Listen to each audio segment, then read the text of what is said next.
আসসালামু আলাইকুম বন্ধুরা। বেসিক্যালি স্মার্টফোন মার্কেটের মধ্যে এখন রিয়েলমি বিজনেস করতে আসেনি, বেসিক্যালি তারা মানুষকে কনফিউজড করতে এসেছে। তার কারণ রিয়েলমি 7 সিরিজ কয়েকদিন আগে লঞ্চ হলো ইন্ডিয়ান মার্কেটের মধ্যে। এর কয়েকদিন পরই মানে 1-1.5 সপ্তাহ বা 2 সপ্তাহের মতো হয়েছে, এইরকম সময় এসে তারা রিয়েলমি নার্জো সিরিজের ফোন লঞ্চ করে দিয়েছে। এবং নার্জো সিরিজের ফোন দেখে মনে হচ্ছে বা তারা এইরকমভাবে এইসব জিনিসকে অ্যাডভার্টাইজ করছে, নার্জো আপকামিং সময় গিয়ে রিয়েলমি যেরকমটা কিনা আমরা দেখেছিলাম ওপ্পোর থেকে ডিভাইডেড হয়ে নিজের একটা সাব ব্র্যান্ড হয়ে গিয়েছে, ঠিক ওই রকমভাবে রিয়েলমির ছত্রছায়া বা রিয়েলমির আন্ডারে নার্জোকে আমরা আপকামিং সময় দেখতে পারবো যে একটা সেপারেট ব্র্যান্ড হয়ে গিয়েছে। কিন্তু সবচাইতে এক্সাইটিং পার্ট হলো এই 2020 সালের মধ্যে আমরা একদম ভ্যালু ফর মানি স্মার্টফোন পাচ্ছিলামই না। যে ধরনের স্মার্টফোনগুলি লঞ্চ হচ্ছিল ওর প্রাইস অনেকটাই বেশি ওভার প্রাইস মনে হচ্ছিল, কারণ প্রোডাকশন অফ ছিল বা এই করোনা ভাইরাস প্যান্ডামিকের কারণে। এই প্রথম মনে হচ্ছে যে 2020 সালের সবচাইতে best value for money smartphone এই রিয়েলমি নার্জো 20 প্রো। এই নিয়ে আজ বিস্তারিতভাবে আলোচনা করব, কিন্তু এরও আগে সবসময়ের মতো আমি আবু ইউসুফ স্বাগতম জানাচ্ছি টেক ওস্তাদের এই নতুন একটি ফ্রেশ এপিসোডে। তো চলেন শুরু করা যায়। বন্ধুরা, শুরুতেই বলে রাখি বেসিক্যালি বিবিকে ইলেকট্রনিক্সের আন্ডারে 65 ওয়াটের ফাস্ট চার্জার, 120 ওয়াটের ফাস্ট চার্জার, এই ফাস্ট চার্জিং টেকনোলজিটা তাদের কাছে অ্যাভেলেবেল অনেক দিন যাবতীয় রয়েছে। এবং এই টেকনোলজিটা তারা যত চিপ প্রাইসিংয়ের মধ্যে দিতে পারছে অন্য সব ব্র্যান্ড ট্রাই করেও পারছে না, যার কারণে কিনা তাদের একটা কি সেলিং পয়েন্ট এটা হয়ে দাঁড়িয়েছে। রিয়েলমি 7 প্রোর মধ্যে আমরা দেখতে পেরেছি তেমন মেজর কোনো একটা বড় স্পেসিফিকেশন ছিলই না, শুধুমাত্র 65 ওয়াটের ফাস্ট চার্জিংয়ের জন্য এর প্রাইস তারা 20,000 রুপিস পর্যন্ত উঠে ফেলেছিল। কিন্তু এর প্রাইস এর স্পেসিফিকেশন হিসাবে আমার অনেকটাই বেশি বেস্ট ভ্যালু মনে হচ্ছে। এবং আনঅফিসিয়ালি বাংলাদেশের মধ্যে এর প্রাইস যদি 20,000 টাকার মধ্যে অ্যারাউন্ড থাকে, শুরুতে তো থাকার চান্সেস অনেক কম, কিন্তু 1-1.5 সপ্তাহ বা 1 মাসের মধ্যে হয়ে যেতে পারে এর প্রাইস।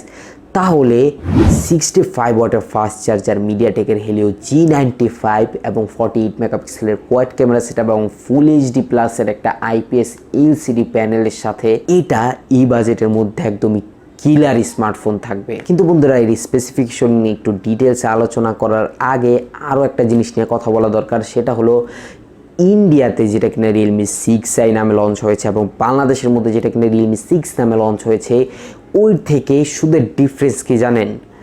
মিডিয়াটেকে G90T এবং G95 বেসিক্যালি সেম প্রসেসর, এর মধ্যে মিডিয়াটেক একটু মার্কেটিং গিমিক করেছে এই আর কি, নতুন আরেক নামে প্রসেসর লঞ্চ করে।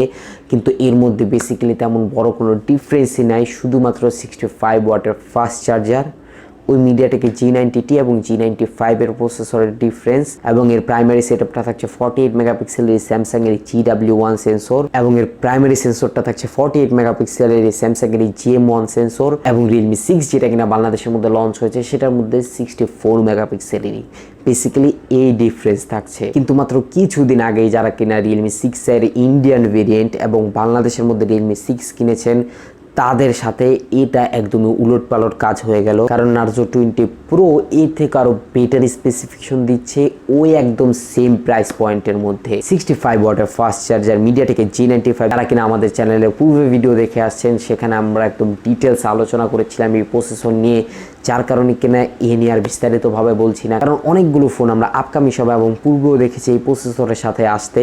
এবং 48 মেগাপিক্সেলের কোয়াড ক্যামেরা সেটআপ, যার মধ্যে কিনা 8 মেগাপিক্সেলের আলট্রা ওয়াইডটা প্র্যাকটিক্যালি ব্যবহার করা যাবে, এবং বাকি যে একটা black and white portrait shot আছে এবং ম্যাক্রো শট 2 মেগাপিক্সেলের, ওইগুলো কোনো কাজেই আসে না। কিন্তু বন্ধুরা, রিয়েলমির একটা খেসালত অনেক খারাপ ছিল, সেটা হলো তারা এইচডি প্লাসের ডিসপ্লে ধরিয়ে দিত। সেখানে এই ফোনের মধ্যে ফুল এইচডি প্লাসের একটা আইপিএস এলসিডি প্যানেল থাকছে, এটাই বড় ব্যাপার। এবং এরই সাথে 90 হার্টজের রিফ্রেশ রেট থাকছে। তার চেয়ে বড় কথা, এই ফোনের মধ্যে ক্যামেরা টু এপিএস সাপোর্ট থাকছে, যার কারণে কিনা যারা কিনা জি ক্যাম ব্যবহার করবে তাদের জন্য এই ফোনটা একদমই পারফেক্ট হতে পারে। কারণ এর আগে আমরা দেখেছিলাম মিডিয়াটেকের ফোনগুলোর মধ্যে জি ক্যামের সাপোর্ট থাকতো না, বেসিক্যালি মিডিয়াটেকের G90T এর মধ্যে আমরা দেখেছিলাম ক্যামেরা টু এপিএস সাপোর্ট ছিল না, যার কারণে কিনা এই সমস্যাটা হয়েছিল। কিন্তু এই ফোনের মধ্যে ক্যামেরা টু এপিএস সাপোর্ট পাচ্ছেন এবং এর রিয়ার ক্যামেরা দিয়ে 4K 30 FPS এবং 1080p এর মধ্যে 60 FPS এ ভিডিও শ্যুট করতে পারবেন। এবং ফ্রন্টের মধ্যে 16 মেগাপিক্সেলের সনি IMX471 সেন্সরটা থাকছে, যেটা কিনা ডিসেন্ট এনাফ ছবি তোলার জন্য একদমই পারফেক্ট। এবং সোশ্যাল মিডিয়া গ্রেডের, যেরকমটা আমরা রিয়েলমির ফোনগুলো থেকে দেখে আসছি। কিন্তু বন্ধুরা এই ইভেন্টের মধ্যে শুধুমাত্র এই ফোনটাই লঞ্চ হয়নি, আরও একটা ফোন যেটা কিনা আমার বেস্ট ভ্যালু মনে হয়েছিল এর পাশাপাশি, যা কিনা আমার মতে বাংলাদেশের মধ্যে অবভিয়াসলি আন্ডার 10,000 বা অ্যারাউন্ড 10,000 টাকার মধ্যে আনা দরকার, সেটা হলো নার্জো 20। নার্জো 20 অ্যারাউন্ড 8 থেকে 9,000 রুপিসের মধ্যে লঞ্চ হয়েছে ইন্ডিয়াতে, যার মধ্যে কিনা স্ন্যাপড্রাগনের 665 প্রসেসর থাকছে, যেটা কিনা অবভিয়াসলি দারুণ প্রসেসর। 6 সিরিজের অ্যারাউন্ড 10,000-এর মধ্যে রিয়েলমি যদি অফিসিয়ালি অ্যাভেলেবেল ভাবে মানুষের কাছে পৌঁছে দিতে পারে, তাহলে ওয়ালটন বা সিম ফোনের মার্কেট অনেকটাই বেশি নষ্ট হয়ে যাবে আমাদের বাংলাদেশের মধ্যে, কারণ তাদের ফোনের হার্ডওয়্যার অনেকটাই বেশি দুর্বল থাকে ডিজাইন এবং অন্য সব দিক থেকে তুলনা করলে। এই বন্ধুরা এই নার্জো 20 প্রো এবং এই নার্জো 20 নিয়ে আপনাদের কি মতামত নিচ্ছে কমেন্ট বক্সে অবশ্যই জানাবেন, এবং আপনারা কি চান কিনা বাংলাদেশের মধ্যে অফিসিয়ালি এই তিনটা ফোনে আসুক, তা ভিডিওতে থামস আপ দিয়ে জানাবেন। আর বন্ধুরা যাওয়ার আগে আরও একটা গুরুত্বপূর্ণ জিনিস নিচ্ছে, সাবস্ক্রাইব বাটনের দিকে খেয়াল করে দেখুন, যদি লাল থাকে আপনার জন্যই লাল হয়ে আছে, এক ক্লিকে ভালো করে বেলে করে গিয়ে অল করে দিন, তাহলে আমাদের ভিডিও নোটিফিকেশন সবার আগে আপনি পেয়ে যাবেন যখন আমরা ভিডিওস আপলোড করব। I'll catch you guys in the next video. আল্লাহ হাফেজ।